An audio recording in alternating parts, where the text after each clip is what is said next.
Recruitment, training, development. എന്താണ് recruitment, training, development? നിങ്ങളൊരു സെയിൽസ്മാനെ higher ചെയ്യുന്നതിലുള്ള പരിഗണന ആവശ്യം. ഇത് വളരെ ഇമ്പോർട്ടൻ്റ് ആണ്. നിങ്ങൾ ഓരോ ബിസിനസ്സിൻ്റെയും പ്രോഡക്റ്റ് വിൽക്കാൻ പോകുന്ന ആളുകൾക്ക് ഡിഫറെൻറ്റ് ക്യാരക്ടറിസ്റ്റിക്സ് ആണ് കേട്ടോ. എല്ലാം ഒരുപോലെയല്ല, അത് പ്രത്യേകം മനസ്സിലാക്കുക. എല്ലാം ഒരുപോലെയല്ല, എല്ലാ സെയിലും ഒരുപോലെയല്ല. അതുകൊണ്ട് തന്നെ നിങ്ങളുടെ പ്രോഡക്റ്റ് വിൽക്കാൻ ആവശ്യമായ വ്യക്തിക്ക് എന്തൊക്കെ യോഗ്യതകൾ ഉണ്ടായിരിക്കണം? എക്സ്പീരിയൻസ്, മിനിമം എക്സ്പീരിയൻസ് ഉണ്ടായിരിക്കണം. സെയിൽസിൽ എക്സ്പീരിയൻസ് നിർബന്ധമല്ല. ചില ഘട്ടത്തിൽ ചിലതിലേക്ക് എക്സ്പീരിയൻസ് ഇല്ലാത്തവന് എടുക്കലാണ് നല്ലത്. കാരണം എക്സ്പീരിയൻസ് ഉണ്ടെങ്കിലുള്ള പ്രശ്നം എന്താണെന്ന് വെച്ച് കഴിഞ്ഞാൽ ചില ആളുകൾക്ക് അവർ പഠിച്ച ശീലത്തിൽ നിന്ന് അവർ മാറാൻ തയ്യാറാവില്ല. 10 വർഷം എക്സ്പീരിയൻസ് ഉണ്ടെങ്കിൽ അയാൾക്കത് ശീലമാണെങ്കിൽ, ഇവിടെ വേറെ സിസ്റ്റം ആണെങ്കിൽ അയാൾ ഈ സിസ്റ്റത്തിലേക്ക് കൊണ്ടുവരാൻ 2 വർഷം എടുക്കും. കാരണം 10 വർഷം കൊണ്ട് ഇയാൾ പ്രോഗ്രാം ചെയ്യപ്പെട്ട ഒരു സോഫ്റ്റ്വെയർ ഉണ്ടാവും. ആ സോഫ്റ്റ്വെയർ അൺഇൻസ്റ്റാൾ ചെയ്ത് പുതിയ സോഫ്റ്റ്വെയർ അയാളുടെ ഉള്ളിൽ കുത്തി കയറ്റുമ്പോഴേക്കും നമ്മുടെ പരിപാടി തീരും. അയാൾ മാറില്ല. പ്രത്യേകിച്ച് 40 കഴിഞ്ഞ ആളുകളാണെങ്കിൽ, എക്സ്പീരിയൻസ് കൂടുതലുള്ള ആളുകളെ പുതിയ സിസ്റ്റമാണ്, പുതിയ മോഡൽ ഓഫ് സെയിലാണ്, എടുക്കാതിരിക്കലാണ് നല്ലത്. കാരണം ഇത് ഉറഞ്ഞു പോയിട്ടുണ്ടാവും. അവിടുന്ന് പുതിയ സിസ്റ്റത്തിലേക്ക് വരണമെങ്കിൽ കട്ടപ്പുകയാണ്, പ്രയാസമാണ്. അയാൾ ആ മേഖലയിൽ തന്നെ വർക്ക് ചെയ്യലാണ് നല്ലത്. So this is the information to the senior people. സെയിൽസിൽ നിങ്ങൾ റിക്രൂട്ട് ചെയ്യുകയാണെങ്കിൽ. അപ്പോൾ ഫ്രഷറായി എന്ന് വിചാരിച്ചിട്ട് കുഴപ്പമൊന്നുമില്ല. അപ്പം നിങ്ങളുടെ പ്രോഡക്റ്റ് വിൽക്കാൻ വേണ്ട ആളുകൾക്ക് എന്തൊക്കെ വേണം? അയാളുടെ ഒരു ഡ്രീം പ്രൊഫൈൽ അല്ലെങ്കിൽ ഒരു പ്രൊഫൈൽ അവതാർ നിങ്ങൾ ക്രിയേറ്റ് ചെയ്യണം. അത് എന്തൊക്കെയാണ്? ക്ലിയർ ആയിരിക്കണം. അയാളുടെ ക്വാളിറ്റീസ് എന്തൊക്കെയാണ്? യെസ്, നല്ല കമ്മ്യൂണിക്കേഷൻ സ്കിൽ ഉണ്ടായിരിക്കണം. പക്ഷേ നല്ല കമ്മ്യൂണിക്കേഷൻ സ്കിൽ ഉണ്ട്, നന്നായി സംസാരിക്കാൻ അറിയുമെന്ന് വിചാരിച്ചിട്ട് എല്ലാവരും സെയിൽസ് ഇഷ്ടപ്പെടുന്നവരല്ല.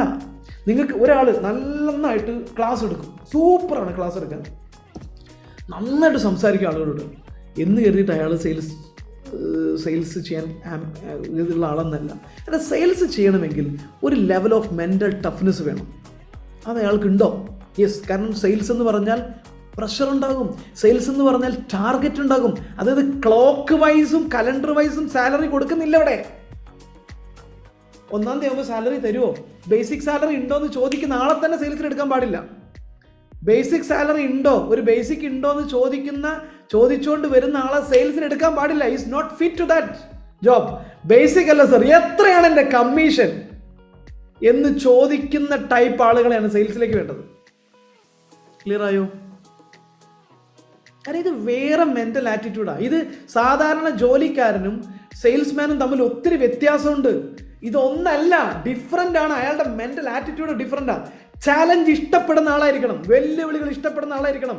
കസ്റ്റമർ ചീത്ത പറഞ്ഞാൽ യെസ്, അയാളെ കൊണ്ട് ഞാൻ എടുപ്പിച്ചിട്ടേ പോകുള്ളൂ എന്ന് പറയാനുള്ള കപ്പാസിറ്റി ഉള്ള ആളായിരിക്കണം സെയിൽസ്മാൻ. ആ മൈൻഡ് ഉണ്ടോ? ചീത്ത പറഞ്ഞ പോടുപ്പില്ലേ, അയാളെ എന്നല്ല പറഞ്ഞത്, ഞാൻ അയാളടുത്ത് ഒരു ഉളുപ്പില്ലാണ്ട് പിന്നെയും പോകും. ഉളുപ്പ്, നാണം, മാനം, ചമ്മൽ ഇതൊന്നും ഉണ്ടാവാനേ പാടില്ല സെയിൽസ്മാൻ. അതില്ലാത്ത ടൈപ്പ് ആളുകളായിരിക്കും. കാരണം ചീത്ത പറഞ്ഞ കസ്റ്റമർ അടുത്ത് പിന്നെയും പോകാൻ മടിയാണെങ്കിൽ നിങ്ങൾ ഒരിക്കലും സെയിൽസിൽ സക്സസ് ആവില്ല.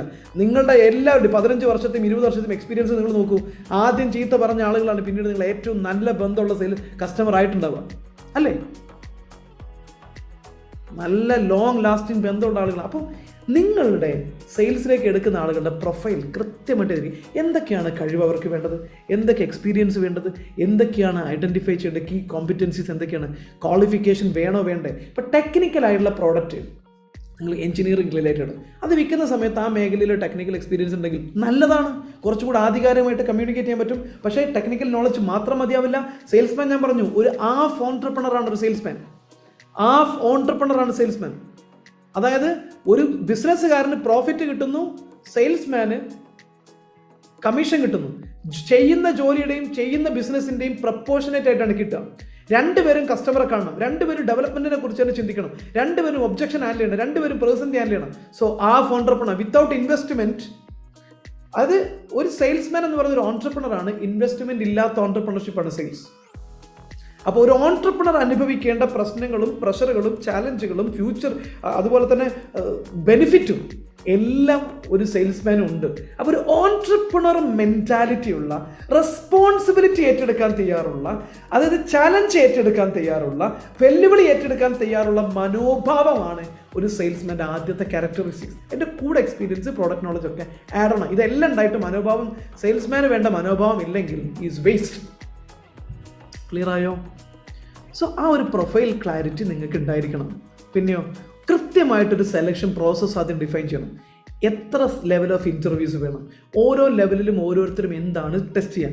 ആദ്യം ബേസിക് ഇൻ്റർവ്യൂവിൽ അയാളുടെ മിനിമം ക്വാളിഫിക്കേഷൻ ടെസ്റ്റ് ചെയ്യുന്നു, അതുപോലെ തന്നെ കമ്മ്യൂണിക്കേഷൻ സ്കില്ല് ടെസ്റ്റ് ചെയ്യുന്നു, റിസ്ക് എടുക്കാനുള്ള കപ്പാസിറ്റി ഉണ്ടോ എന്ന് ടെസ്റ്റ് ചെയ്യുന്നു. നിങ്ങൾ എത്രമാത്രം വലിയ സെയിൽസാണ് ഏൽപ്പിക്കുന്നത് അതിനനുസരിച്ച് ഈ അസസ്മെൻറ്റ് പ്രോസസ്സിന് എത്ര സ്റ്റേജ് വേണം, ഏതൊക്കെ ലെവലുകളിൽ വേണം, എവിടെയൊക്കെയാണ് അതിനെ ടെസ്റ്റ് ചെയ്യേണ്ടത്, ഏതൊക്കെ രീതിയിലാണ് കമ്മ്യൂണിക്കേഷൻ വേണ്ടത്, ഇത് ഇമ്പോർട്ടൻ്റ് ആണ്.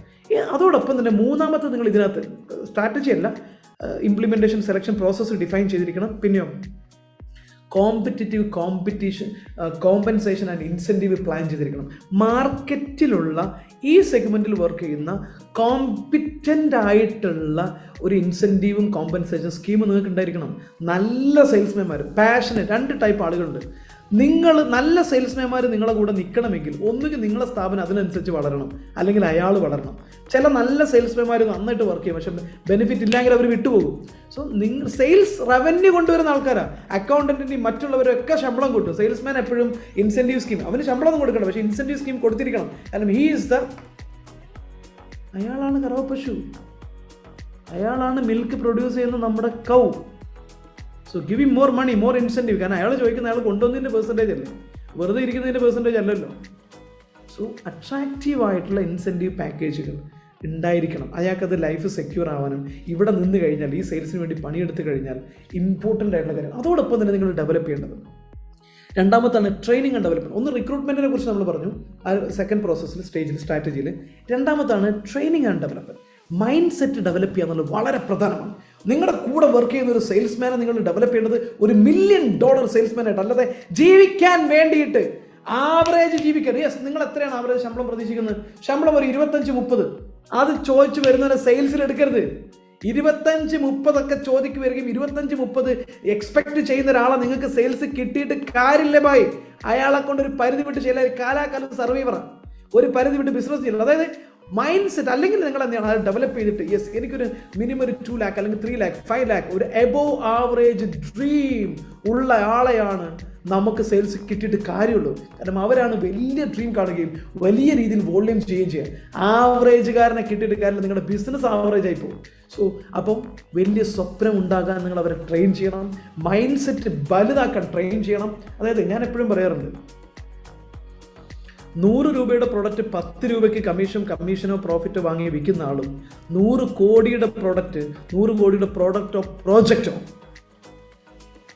10% പോട്ടെ 2% കമ്മീഷന് വിൽക്കുന്ന ആളും സെയിൽസ്മാൻ തന്നെയാണ്. പക്ഷെ 100 രൂപയുടെ പ്രോഡക്റ്റ് 10 രൂപയ്ക്ക് ഡെയിലി തലകുത്തി മറിഞ്ഞ് ഹൈ വോളിയം ബിസിനസ് അല്ലെങ്കിൽ സെയിൽസ്മാന് കണക്കുണ്ട്. ബിസിനസ് അല്ലെങ്കിൽ എത്ര പോയാലും ശരി, അയാൾ ഒരിക്കലും റിച്ച് ആവത്തില്ല. റിച്ച് ആവണമെങ്കിൽ 100 കോടിയുടെ പ്രോജക്റ്റ് 2-3% കമ്മീഷൻ ആണെങ്കിൽ പോലും അത് വിൽക്കാൻ കഴിയുന്നിടത്താണ് ഒരു സെയിൽസ്മാൻ റിച്ച് ആവുന്നത്. സോ സെയിൽസിലൂടെ റിച്ച് ആവാൻ അവരെ പ്രാപ്തമാക്കും, അവരെ മൈൻഡിനെ പ്രാപ്തമാക്കുകയും ചെയ്യണം. സെയിൽസ് ഒരു ജോലിയാണെന്ന് ഒരിക്കലും അവരെ പഠിപ്പിച്ചു കൊടുക്കരുത്. ജോലിയാണെന്ന് പഠിപ്പിച്ചു കൊടുത്താൽ അവർ 35-40 മതി. അവരുടെ സ്വപ്നത്തെ 35ലേക്ക് ലിമിറ്റ് ചെയ്യും, അവരുടെ ജീവിതത്തെ 35ലേക്ക് ലിമിറ്റ് ചെയ്യും, അവരെല്ലാം. അപ്പം നിങ്ങൾ ഡെവലപ്പ് ചെയ്യുമ്പോൾ അവരുടെ മൈൻഡ് സെറ്റ് ആദ്യം ഡെവലപ്പ് ചെയ്യണം. പിന്നെ സെയിൽസിൻ്റെ പ്രോസസ്സ് അവരെ പഠിപ്പിക്കണം. പ്രൊഫഷണൽ ആവേണ്ടത് എങ്ങനെയാണെന്ന് പഠിപ്പിക്കണം, ഡ്രസ്സ് ചെയ്യേണ്ടത് എങ്ങനെയാണെന്ന് പഠിപ്പിക്കണം, സംസാരിക്കേണ്ടത് എങ്ങനെയാണെന്ന് പഠിപ്പിക്കണം, അതുപോലെ തന്നെ ലാപ്ടോപ്പ് എടുക്കേണ്ടത് എങ്ങനെയാണ് പഠിപ്പിക്കണം, അതുപോലെ തന്നെ വാച്ച് കിട്ടേണ്ടത് എങ്ങനെയാണ് പഠിപ്പിക്കണം, ഷൂ പോളിഷ് ചെയ്യേണ്ടത് എങ്ങനെ പഠിപ്പിക്കണം, എത്തിക്സ് പഠിപ്പിക്കണം, പങ്ക്ച്വാലിറ്റി കീപ്പ് ചെയ്യേണ്ടത് പഠിപ്പിക്കണം.